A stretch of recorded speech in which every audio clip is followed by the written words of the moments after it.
ಹೀಗೆ ಮಾಡಿದ್ರೆ ನೆಲ ಒರೆಸುವ ಮಾಪ್ ಹೊಸದ್ರಂತೆ ಆಗುತ್ತೆ. ಮಾಪ್ನಲ್ಲಿ ಎಷ್ಟೇ ಕೊಳೆ ಇರಲಿ, ಜಾಸ್ತಿ ಉಜ್ಜೋದು ಬೇಡ, ಸೋಪ್ ಹಾಕಿ ತಿಕ್ಕೋದು ಬೇಡ, ಬರೀ ಇಷ್ಟು ಮಾಡಿದ್ರೆ ಸಾಕು, ಮಾಪ್ ನಿಮಿಷದಲ್ಲಿ ಕ್ಲೀನ್ ಆಗುತ್ತೆ.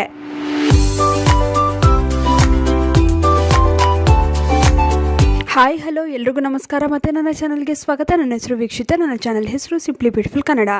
ನಾವೆಲ್ಲರೂ ಪ್ರತಿದಿನ ನೆಲ ಒರೆಸ್ತೀವಿ, ಆದರೆ ನೆಲ ಒರೆಸುವ ಮಾಪನ್ನು ಕ್ಲೀನ್ ಮಾಡ್ತೀವ?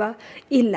ನೆಲ ಒರೆಸುವ ಮಾಪನ್ನು ಕೂಡ ಒಂದು ಸಲ ತೊಳಿತೀವಿ, ಹಾಗೆಯೇ ನೇತಾಕಿ ಬಿಡ್ತೀವಿ, ಇಲ್ಲ ಒಣಗಿಸೋದಕ್ಕೆ ಇಡ್ತೀವಿ. ಆದರೆ ನೆಲ ಒರೆಸುವ ಮಾಪ್ನಲ್ಲಿ ಸಾಕಷ್ಟು ಬ್ಯಾಕ್ಟೀರಿಯಾಗಳಿರುತ್ತವೆ, ಹಾಗೆ ಕೊಳೆನೂ ಕೂಡ ಇರುತ್ತೆ. ಇದನ್ನು ನೀಟಾಗಿ ಕ್ಲೀನ್ ಮಾಡಿಲ್ಲ ಅಂದರೆ ನೆಲ ಕೂಡ ಅಷ್ಟು ಚೆನ್ನಾಗಿ ಸ್ವಚ್ಛ ಆಗೋದಿಲ್ಲ, ಹಾಗೆಯೇ ನೆಲದಲ್ಲಿ ಮತ್ತೆ ಬ್ಯಾಕ್ಟೀರಿಯಾಗಳು ಸೇರುವಂಥ ಚಾನ್ಸಸ್ ಇರುತ್ತೆ. ಹಾಗಿದ್ರೆ ಏನು ಮಾಡಬೇಕು? ಮಾಪನ್ನು ಕೂಡ ನಾವು ಪದೇ ಪದೇ ಕ್ಲೀನ್ ಮಾಡ್ತಾನೆ ಇರಬೇಕು. ಹೇಗೆ ಕ್ಲೀನ್ ಮಾಡೋದು? ಸೋಪ್ ಹಾಕಿ ಉಜ್ಜಿದ್ರೆ ಸಾಕಾ? ಖಂಡಿತವಾಗಿಯೂ ಸಾಲೋದಿಲ್ಲ. ಹಾಗೆಯೇ ಸರ್ಫಲ್ಲಿ ಒಂದು ದಿನ ಎಲ್ಲ ನೆನೆ ಇಟ್ಟು ನೆಕ್ಸ್ಟ್ ದಿನ ತೊಳೆದ್ರೆ ಸಾಕಾ? ಇಲ್ಲ. ಹೀಗೆ ಮಾಡಿದ್ರೂ ಕೂಡ ಮಾಪ್ ಚೆನ್ನಾಗಿ ಕ್ಲೀನ್ ಆಗೋದಿಲ್ಲ, ಬ್ಯಾಕ್ಟೀರಿಯಾಗಳು ಹೋಗೋದಿಲ್ಲ. ಹಾಗಿದ್ರೆ ಏನು ಮಾಡಬೇಕು? ಅದನ್ನು ಇವತ್ತಿನ ವಿಡಿಯೋನಲ್ಲಿ ತಿಳಿಸ್ಕೊಡ್ತೀನಿ ನೋಡಿ. ಒಂದು ಬಕೆಟ್ಗೆ ಬಿಸಿ ನೀರನ್ನು ಹಾಕ್ಕೊಳ್ಳಿ. ಜಾಸ್ತಿ ನೀರು ಬೇಕಾಗೋದಿಲ್ಲ, ಸ್ವಲ್ಪ ನೀರು ಹಾಕ್ಕೊಂಡ್ರೆ ಸಾಕು. ನಂತರ ಇದಕ್ಕೆ 1 ಚಮಚ ಉಪ್ಪನ್ನು ಹಾಕ್ಕೊಳ್ಳಿ. ಉಪ್ಪು ಮಾಪಲ್ಲಿರುವಂಥ ಬ್ಯಾಕ್ಟೀರಿಯಾಗಳನ್ನು ಕೊಲ್ಲುತ್ತೆ. ಇವಾಗ 1 ಚಮಚ ಅಡುಗೆ ಸೋಡಾನ ಹಾಕ್ಕೊಳ್ತಾ ಇದ್ದೀನಿ. ಅಡುಗೆ ಸೋಡಾ ಮಾಪ್ನಲ್ಲಿರುವಂಥ ಕೆಟ್ಟ ವಾಸನೆಯನ್ನು ತೆಗೆದು ಹಾಕುತ್ತೆ, ಹಾಗೆಯೇ ಬ್ಯಾಕ್ಟೀರಿಯಾದ ವಿರುದ್ಧ ಕೂಡ ಹೋರಾಡುತ್ತೆ. ಇನ್ನು ಅಡುಗೆ ಸೋಡಾ ಹಾಕೋದ್ರಿಂದ ಮಾಪ್ ಡೀಪಾಗಿ ಕ್ಲೀನ್ ಆಗುತ್ತೆ. ಮನೆಯನ್ನು ಸ್ವಚ್ಛವಾಗಿಡೋದಕ್ಕೆ ಅಡುಗೆ ಸೋಡಾಗಿಂತ ಇನ್ನೊಂದು ವಸ್ತು ನಿಮಗೆ ಖಂಡಿತವಾಗಿಯೂ ಸಿಗೋದಿಲ್ಲ. ಇನ್ನು ಕೊನೆಯದಾಗಿ ಒಂದು 4 ರಿಂದ 5 ಸ್ಪೂನಷ್ಟು ವಿನೆಗರ್ನ ಆ್ಯಡ್ ಮಾಡ್ಕೊಳ್ಳಿ.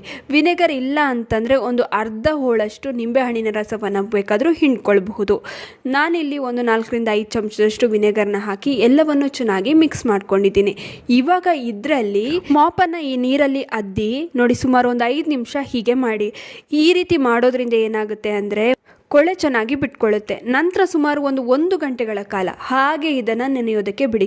ನಿಮಗೇನಾದ್ರು ಸಮಯ ಇದೆ ಅಂತಂದರೆ ರಾತ್ರಿ ಎಲ್ಲ ಇದನ್ನು ಹಾಗೆ ನೆನೆಯೋದಕ್ಕೆ ಬಿಟ್ಟು ನೆಕ್ಸ್ಟ್ ದಿನ ಬೆಳಗ್ಗೆ ಇದನ್ನು ಒಗಿಬಹುದು. ನಾನಿವಾಗ ಸುಮಾರು ಒಂದು ಗಂಟೆ ಇದನ್ನು ಹಾಗೆ ನೆನೆಯೋದಕ್ಕೆ ಬಿಟ್ಟಿದ್ದೆ. ಇವಾಗ ಇದು ಚೆನ್ನಾಗಿ ಕೊಳೆನ ಬಿಟ್ಕೊಂಡಿದೆ ನೋಡಿ. ಮಾಪು ನಮಗೆ ಕಾಣಿಸೋದೇ ಇಲ್ಲ ಇಷ್ಟೊಂದು ಕೊಳೆ ಇದರಲ್ಲಿ ಇರುತ್ತೆ ಅಂತ, ಆದರೆ ಖಂಡಿತವಾಗಿಯೂ ನಮ್ಮ ಮಾಪ್ಗಳಲ್ಲೂ ಕೂಡ ಕೊಳೆ ಇರುತ್ತೆ. ಯಾಕಂದರೆ ನಾವು ಎಷ್ಟೇ ಕ್ಲೀನಾಗಿಟ್ಟರೂ ಕೂಡ ಮಾಪ್ ಅಷ್ಟು ಚೆನ್ನಾಗಿ ಕ್ಲೀನ್ ಆಗಿರೋದಿಲ್ಲ. ಡೀಪ್ ಕ್ಲೀನ್ ಮಾಡಲೇಬೇಕಾಗುತ್ತೆ. ಈ ರೀತಿ ಒಂದು ವಾರದಲ್ಲಿ 1-2 ಸಲ ಆದರೂ ನಾವು ಡೀಪ್ ಕ್ಲೀನ್ ಮಾಡ್ಕೊಳ್ಳೋದು ತುಂಬಾ ಒಳ್ಳೆಯದು. ನಂತರ ಇದನ್ನು ಬರೀ ನೀರಲ್ಲಿ ಕ್ಲೀನ್ ಮಾಡ್ಕೊಳ್ಳಿ. ನೋಡಿ, ಮಾಪ್ ಕ್ಲೀನ್ ಆಯಿತು.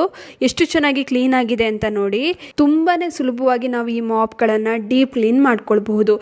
ನೋಡಿ ಎಷ್ಟು ಸುಲಭವಾಗಿ ನಾವು ಕ್ಲೀನ್ ಮಾಡ್ಕೊಂಡ್ವಿ ಅಲ್ಲ. ಮಾಪನ್ನು ಆದಷ್ಟು ಬಳಸಿದ ನಂತರ ಬಿಸಿಲಿನಲ್ಲೇ ಒಣಗಿಸಿ, ಇಲ್ಲ ಅಂತಂದರೆ ಮಾಪಲ್ಲಿ ಬ್ಯಾಡ್ ಸ್ಮೆಲ್ ಬರುತ್ತೆ, ಹಾಗೆ ಫಂಗಸ್ ಫಾರ್ಮ್ ಆಗುವಂಥ ಚಾನ್ಸಸ್ ಜಾಸ್ತಿ ಇರುತ್ತೆ. ಈ ವಿಡಿಯೋ ನಿಮ್ಮೆಲ್ರಿಗೂ ಇಷ್ಟ ಆಗಿರುತ್ತೆ ಅಂತ ಅನ್ಕೊಂಡಿದ್ದೀನಿ. ಹೇಗೆ ಅನ್ನಿಸ್ತು ಅಂತ ಕಮೆಂಟ್ ಸೆಕ್ಷನಲ್ಲಿ ತಿಳಿಸೋದನ್ನ ಮರಿಬೇಡಿ. ಆದಷ್ಟು ಈ ವಿಡಿಯೋನ ನಿಮ್ಮ ಫ್ರೆಂಡ್ಸ್ ಹಾಗೂ ಫ್ಯಾಮಿಲಿ ಜೊತೆ ಶೇರ್ ಮಾಡ್ಕೊಳ್ಳಿ, ಹಾಗೆ ಲೈಕ್ ಮಾಡೋದನ್ನ ಮರಿಬೇಡಿ. ನೀವಿನ್ನೂ ನಮ್ಮ ಚಾನಲನ್ನು ಸಬ್ಸ್ಕ್ರೈಬ್ ಮಾಡ್ಕೊಂಡಿಲ್ಲ ಅಂದರೆ ದಯವಿಟ್ಟು ನಮ್ಮ ಚಾನಲನ್ನು ಸಬ್ಸ್ಕ್ರೈಬ್ ಮಾಡ್ಕೊಳ್ಳಿ, ಹಾಗೆ ಪಕ್ಕದಲ್ಲೇ ಇರುವ ಬೆಲ್ ಬಟನನ್ನು ಕ್ಲಿಕ್ ಮಾಡಿ. ಧನ್ಯವಾದಗಳು.